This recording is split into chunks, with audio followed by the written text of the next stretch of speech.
Hi hello నమస్తే welcome to విజయ మా ఊరు ఆడియో బుక్స్ ఛానల్. నేను విజయలక్ష్మిని. ఫ్రెండ్స్, నవల స్రవంతిలో మాతృదేవోభవ శ్రీమతి పెప్పిలి హైమవతి గారి నవల ధారావాహికగా మీకు వినిపిస్తున్నాను కదా. మరి ఈరోజు మాతృదేవోభవ ధారావాహిక చివరి భాగం వినిపించబోతున్నాను. మరి ఆలస్యం చేయకుండా కథలోకి వెళ్ళిపోదాం పదండి.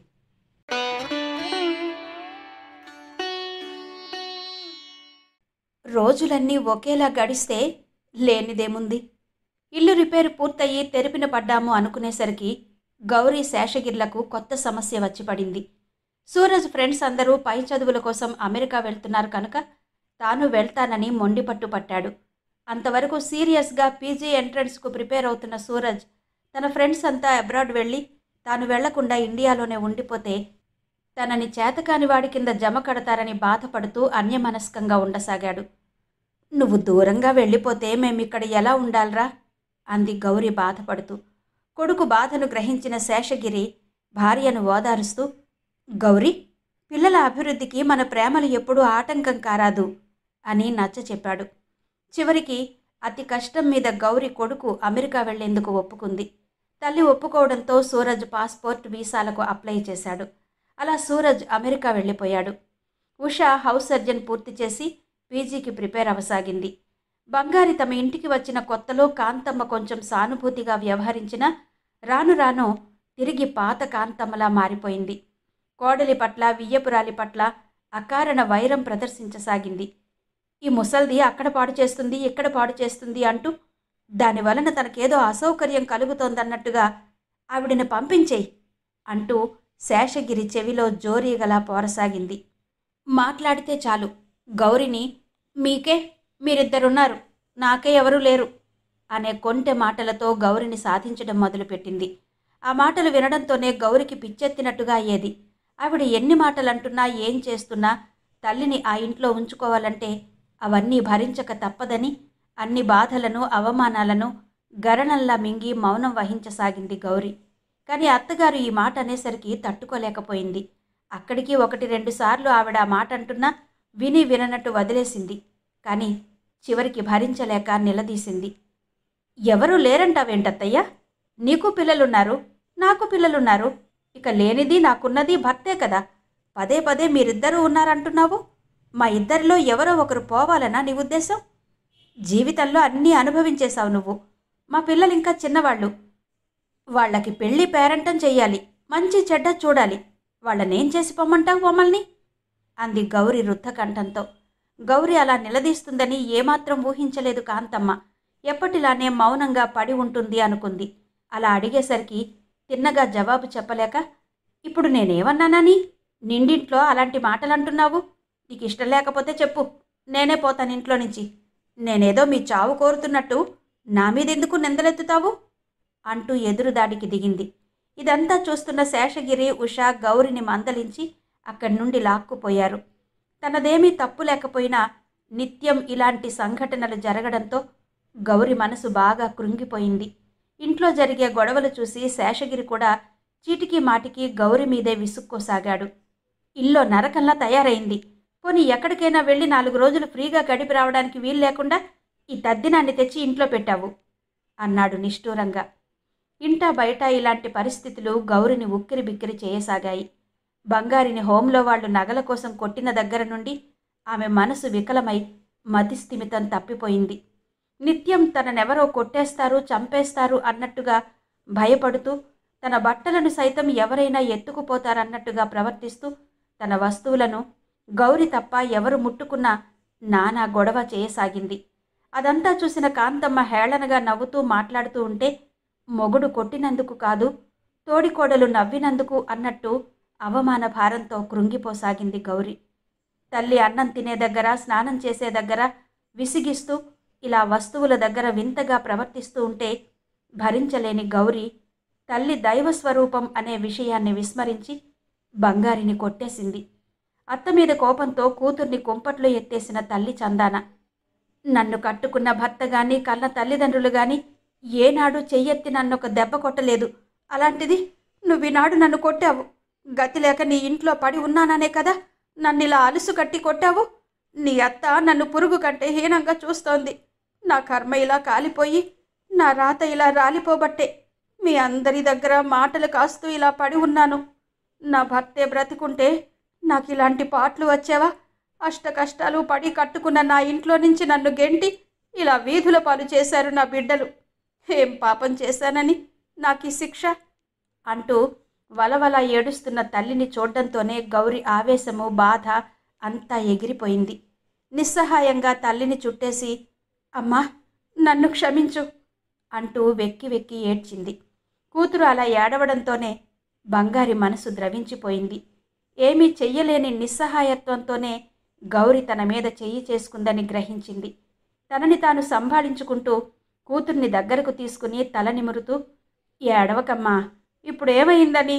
ఏదో కోపం బాధ తట్టుకోలేక నన్ను కొట్టావంతే. నీ మనసు ఎలాంటిదో నాకు తెలీదా? చిన్నప్పుడు మీరు తప్పు చేస్తే నేను కొట్టలేదా? ఇప్పుడు అలాగే నేను నిన్ను విసిగిస్తుంటే కొట్టావు, బాధపడకు అంటూ గౌరి కళ్ళు తుడిచింది బంగారి. ఒక్కోసారి మతిపోయిన దానిలా ప్రవర్తించే తల్లి అంత వివేకంగా అనునయంగా మాట్లాడడం చూసి అవాక్కయింది గౌరి. అందుకే కాబోలు తల్లిని భూదేవితో పోల్చేది. ఇంత గొప్ప మనసున్న తల్లిని కొట్టేందుకు నా చేతులెలా వచ్చాయి? నా చదువు సంస్కారం ఎక్కడికి పోయాయి? ఈరోజు అమ్మ మీద చెయ్యి చేసుకుని ఎంత నీచానికి దిగజారాను. అలా అనుకోగానే ఉప్పెనలా దుఃఖం ముంచుకొచ్చింది గౌరికి. అమ్మా అంటూ తల్లిని చుట్టేసింది. అదంతా వినోదంగా చూస్తున్న కాంతమ్మ, బాగుంది చోద్యం, ఆ కొట్టుకోడాలేంటో ఈ ఏడుపులేంటో అనుకుంది మనసులోనే, ఆ తల్లి కూతుళ్ల వైపు నిరసనగా చూస్తూ. పైకి మాత్రం, నువ్విలా చెయ్యడం ఏమీ బాగోలేదు గౌరీ అంది పెద్దరికంగా. అసలు అలా జరగడానికి కారకులెవరు అన్న దాన్ని విస్మరించి, అలా అత్తగారు మాట్లాడడంతో వాత పెట్టి వెన్న పూసినట్టుగా ఉంది అన్నట్టు తీక్షణంగా ఆవిడ వంక చూసి అక్కడి నుంచి వెళ్ళిపోయింది గౌరి. కానీ తాను తల్లిని కొట్టి ఎంత తప్పు చేసిందో తలచుకుని ఏడ్చింది. ప్రతి నెలలో జీతాలు అందుకున్నాక మొదటి ఆదివారం కేశవ అనకాపల్లి నుండి తల్లిని చూసేందుకు విశాఖపట్నం వచ్చేవాడు. తల్లికి చెల్లెలకి పళ్ళు స్వీట్లు పట్టుకుని. ఆసారి అన్నగారిని చూడడంతోనే పట్టుకుని ఏడ్చేస్తూ తానెంత తప్పు చేసిందో చెప్పింది గౌరి. ఆ మాట వింటూనే మాటలు రానివాడిలా చెల్లెలి వంకే అలా కొన్ని క్షణాలు చూస్తూ ఉండిపోయాడు కేశవ. తరువాత చెల్లెలు ఏ పరిస్థితిలో అలా చేసిందో, చేసిన దానికి ఎంత క్షోభ పడుతోందో గ్రహించిన కేశవ మెల్లగా గౌరి తల నిమురుతూ ఓదార్చాడు. జరిగిందేదో జరిగిపోయిందమ్మా, అదంతా మనసులోంచి తుడిచెయ్యి. ఈ మాట ఇంకెవరితోనూ ఎప్పుడూ చెప్పకు. జరిగిన దానికి చిలవలు పలవలు కూర్చి అమ్మను నిన్ను ఇంకా ఆడిపోసుకుంటారందరూ. గొప్ప కోసం మా అత్తగారిని తీసుకువెళ్ళి ఏం చేసిందో చూడండి అంటారు మీ వదినలు. కనుక జరిగింది మర్చిపో అన్నాడు. అనుకోకుండా ఉష పెళ్లి కుదిరిపోయింది. అది చూసి కాంతమ్మ గంగవేరులెత్తిపోయింది. తన కూతురు కొడుక్కి దక్కవలసిందంతా పరాయివాడి పాలైపోతోందని బాధపడింది.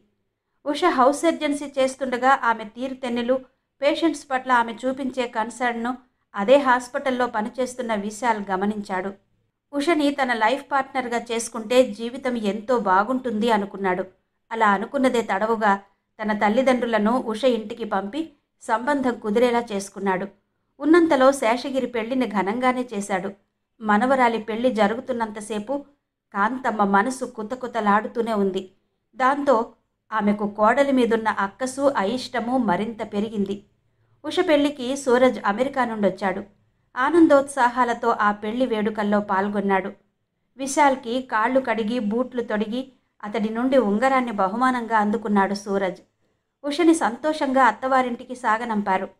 సెలవులైపోవడంతో సూరజ్ తిరిగి అమెరికా వెళ్ళిపోయాడు. ఉష పెళ్లి జరిగినందుకు గౌరికి ఒక పక్క సంతోషంగానే ఉన్నా అకారణంగా అత్తగారి ఆరడి మరింత ఎక్కువ కావడంతో తట్టుకోలేకపోయింది. ఫలితంగా ఆరోగ్యం దెబ్బతిని బీపీ, షుగర్లు వచ్చి చేరాయి. కోడలు మంచం ఎక్కడంతో అందరికీ చేయవలసి వస్తుందని తలచిన కాంతమ్మ తన కూతురి కోడలు వేవిళ్లతో బాధపడుతోందని, ఆమెకు సాయానికి హైదరాబాద్ వెళ్లాలని, తన కూతురు తనకి టికెట్ రిజర్వ్ చేసిందని చెప్పింది.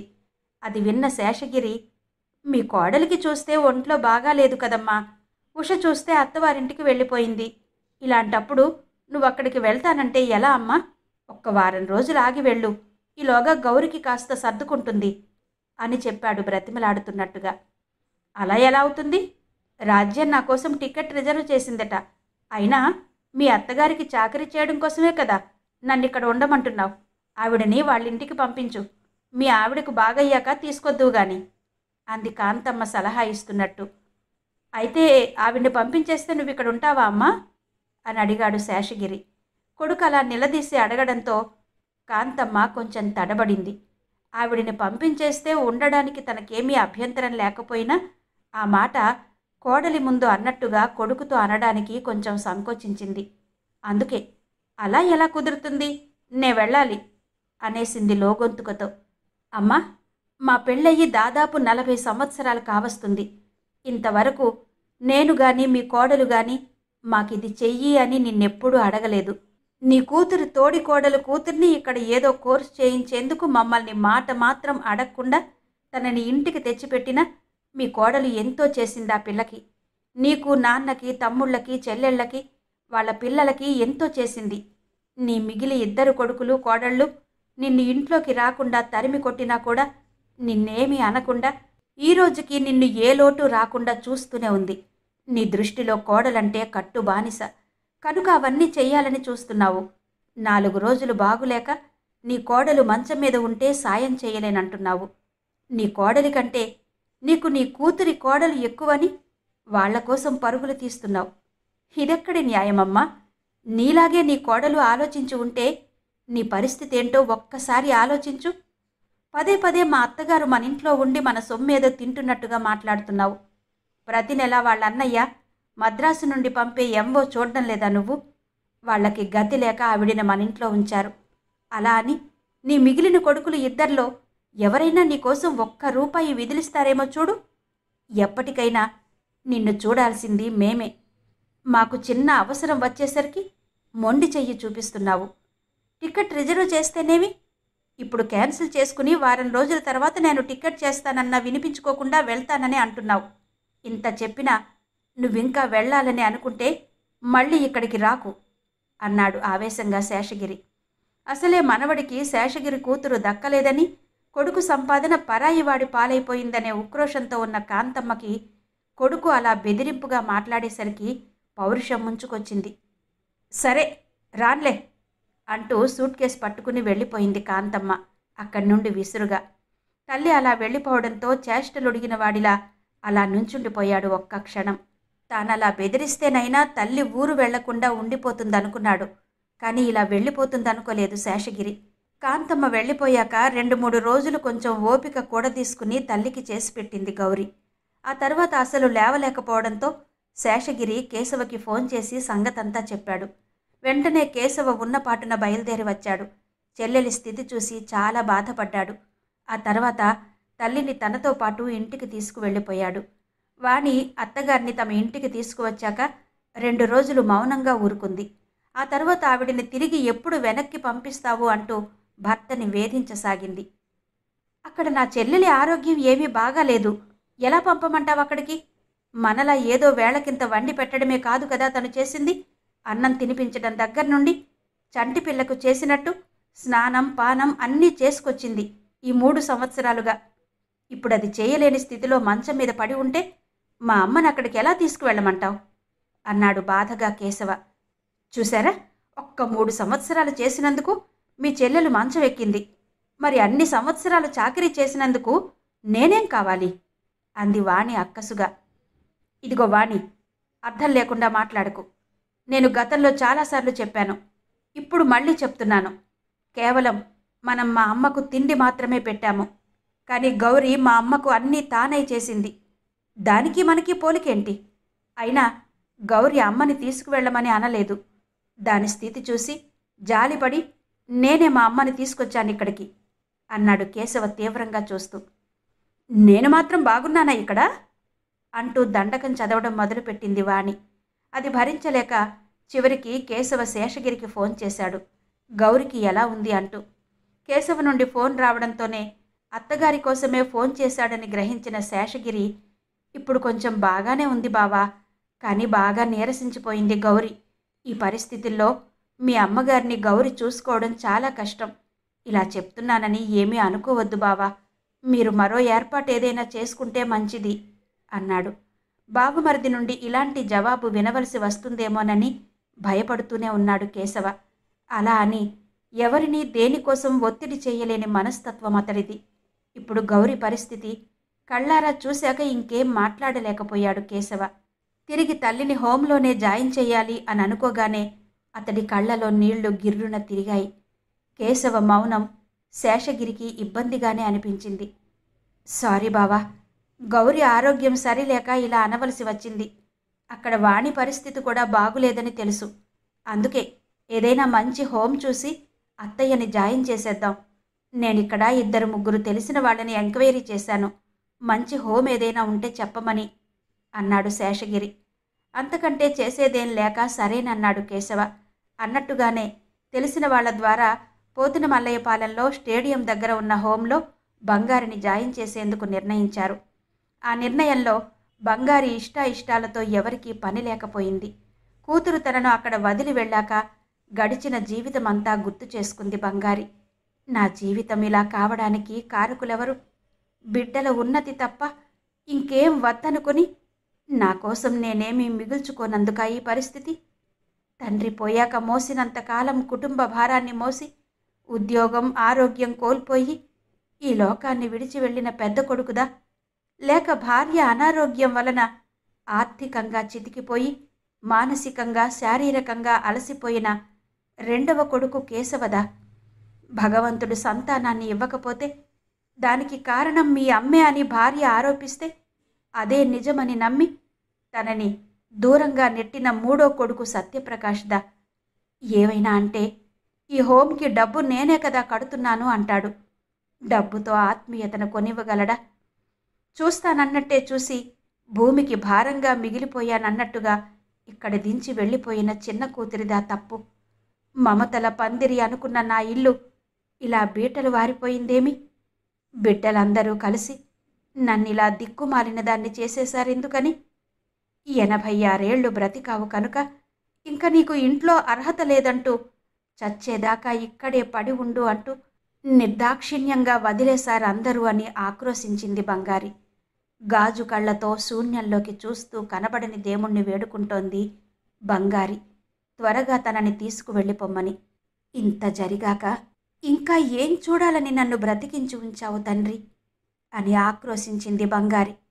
ఆమె కళ్ళ ముందు తాను తన భర్త కష్టపడి కట్టుకున్న ఇల్లు, తాము ప్రేమను పంచి పెంచి పోషించిన 6 బిడ్డలు కదలాడసాగారు.